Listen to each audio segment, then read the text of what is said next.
Our programs offer many languages. Please visit suprememastertv.com/schedule. Nos programmes offrent plusieurs langues. Veuillez visiter suprememastertv.com/schedule.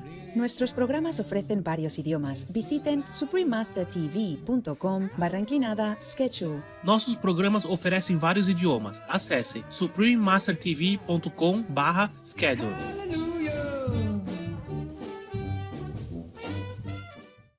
I would say compassion is not only leading us down to a vegan path, but it's also our connection of the inner faith of bringing us together.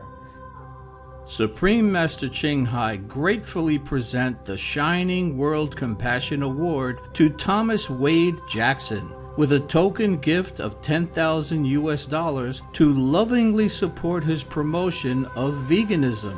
May God always bless you and shield you every day. Please watch on to find out more.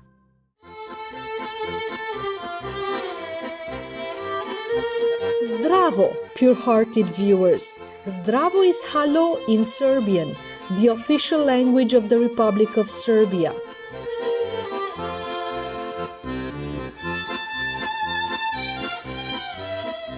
I'm Ivanka. The benevolent people of Serbia wish you eternal happiness and glory in the Divine's grace.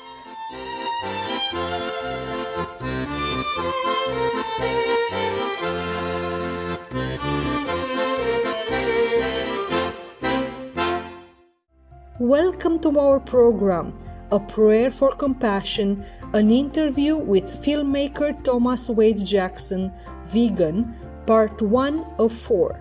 Mr. Thomas Wade Jackson is an award-winning American filmmaker, photographer, and musician. In this 4-part series, we are privileged to hear Mr. Jackson share with us what inspired him to do a vegan-focused documentary and the messages he is hoping to deliver through his film, A Prayer for Compassion. The work's creation led the brilliant producer and director on a journey to meet and interview spiritual and religious people from around the world and discover the real connection between veganism and faith. Warning: you might find the content herein disturbing, but the truth must be revealed.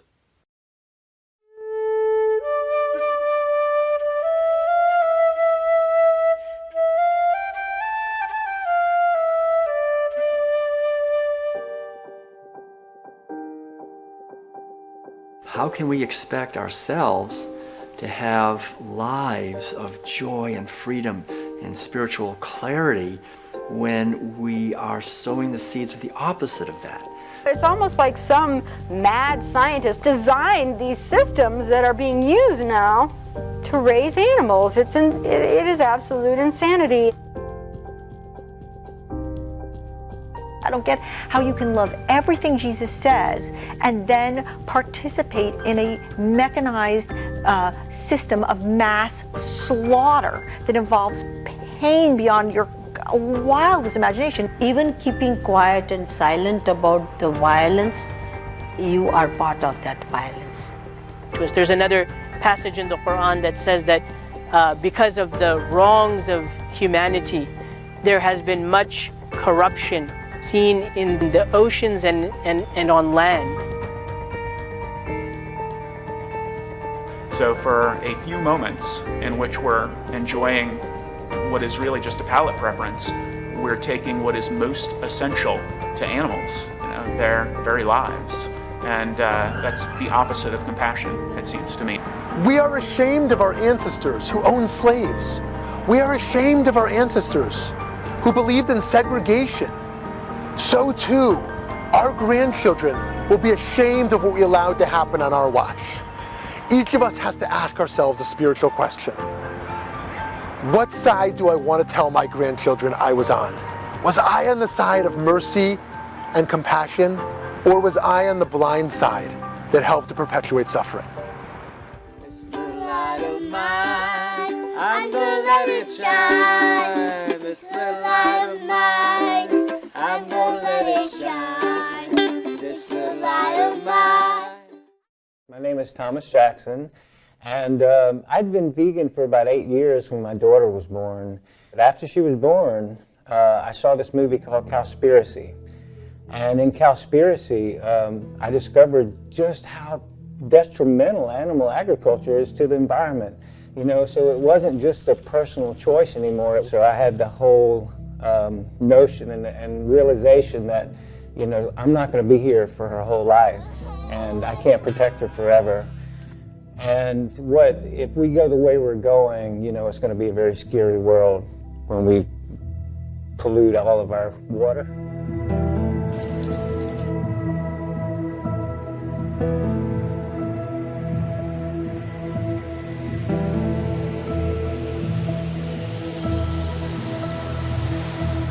I knew I had to do something. I really felt compelled and called to do something. I said a prayer, you know, I'm like, what would you have me do? And I just started meditating.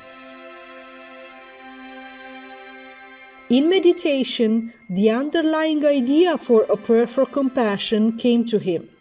However, he initially faced self-doubt and internal resistance regarding whether he could undertake such a project. But these three things came to my mind when I had the resistance. The first thought that came to my mind was, you'll get the opportunity to ask questions of people that I've been listening to on podcasts like Dr. Tuttle and other spiritual people. You get to sit down with these people that are so brilliant that you admire, and you can ask them questions and you will learn. And my soul went, I love to learn. Tell me more. So this was Spirit's way of getting through my resistance. The second thing it kind of showed me or told me was, you'll come home and you'll edit all this footage. You're going to absorb it. You'll have this information at your fingertips. And I thought, ooh, that sounds interesting too. You know, I like to be able to answer questions of all these people and help them understand why they should be vegan. This would be great. So the third thing it showed me was actually Dr. Tuttle. Because Dr. Tuttle, he had become like this role model of mine. You know, he had written this book called The World Peace Diet. And what it showed me is that he travels the world, all over the world, sharing what he has learned in his research. And the third thing it said is, you will share. Everything it showed me has unfolded. The resources I needed would show up right when they were needed. After I started saying yes and walking in the direction, they would show up time after time after time again. Let's take a moment for a brief intermission and constructive message. We'll be right back. Please stay tuned to Supreme Master Television.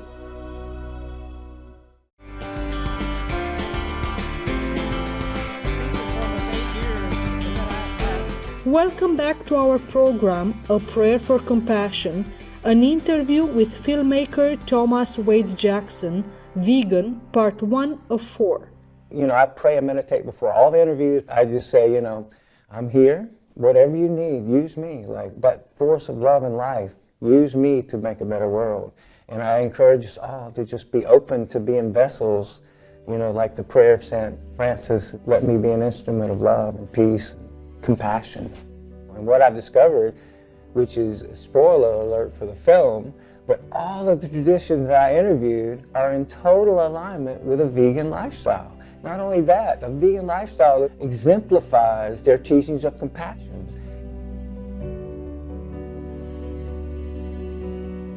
One of the things I really have become very excited about is interfaith. You know, we created an interfaith vegan coalition in 2016. You see us create it in the film. Because when I first had the idea, I just knew it'd be about spirituality and veganism. Now, my first interview was with Victoria Moran, who is our producer and connected me with everybody. She says, you know, all religions have compassion as one of their base things. You know, can't we all agree, despite whatever your religion is, that we should be compassionate to each other and to all of life? Like, that's the thing that really connects all religions. So I believe compassion is the door in to bringing peace between the religions, because I'll tell you, interviewing people from all of these walks, they all have similar things in common. They all share that we have a body temple, that there's a spirit that resides in that body temple, that you should take care of that body temple.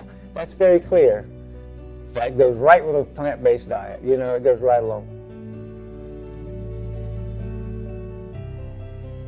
They all say you should take care of the environment, be stewards of creation. You know, we should be concerned that we are polluting our water and that we're using our water. Each of us, if we are spiritual, we are stewards here, and we have a responsibility to take care of this planet. Every path that I studied tells us that. And that goes along with a vegan diet. There's a lot less of a footprint. And the third thing that they have in common is that they tell us we should take care of each other. You know, we shouldn't be selfish by taking all the resources and by eating animals. It takes all these resources, this water and this land. You know, they eat 5 times the food we do just to feed us a little bit of not even very nutrition at all, you know, and it's all toxic now because they're being fed ground up fish. They've all got the toxins in their body. So there's nothing healthy about it for us or the environment. And that goes against all the teachings of all the past. And the fourth thing I would say is that all the past tell us we should be taking care of animals. We should be loving animals, that they're our companion. I heard somebody ask the question in the creation story, when Adam was lonely, what did God do? And everybody said, he created Eve. But no, when he was lonely, he created the animals. Animals were here to be our friends, not our food.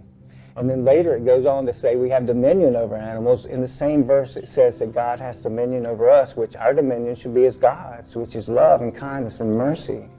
You know, and then you go 3 verses later, after we're told we have dominion, it tells us to eat plants exclusively. Like, I grew up Christian, I had no idea how it all, the first conversation between God and humans, how it really spelled out that animals are not here to be eaten, that they're our companions, and that we should only, you know, healthy plants. When it comes to compassion, doing the least harm to all of creation is the tenet of all these paths. I would say compassion is not only leading us down to a vegan path, but it's also our connection of the interfaith of bringing us together, giving us something that we can work on together.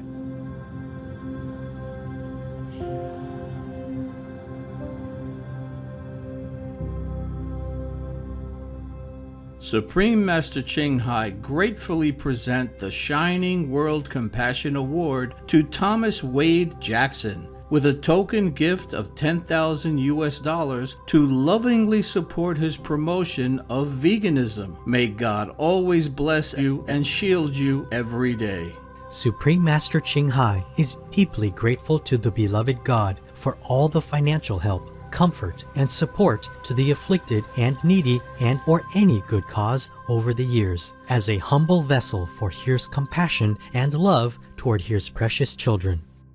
To learn more about Thomas Wade Jackson's work and watch A Prayer for Compassion, please visit aprayerforcompassion.com. Please tune in again on Saturday, July 18th for A Prayer for Compassion, an interview with filmmaker Thomas Wade Jackson, vegan, part 2 of 4, to learn more about his journey in making the documentary. Sensitive viewers, we were honored to have you with us for today's program. Coming up next is Earth Store Bodhisattva Sutra, The Entrustment of People and Gods, part 1 of 4, on Between Master and Disciples, right after noteworthy news. May your God-given qualities of nobility and love continue to shine brightly. Our programs offer many languages. Please visit suprememastertv.com/schedule and suprememastertv.com/GPGW.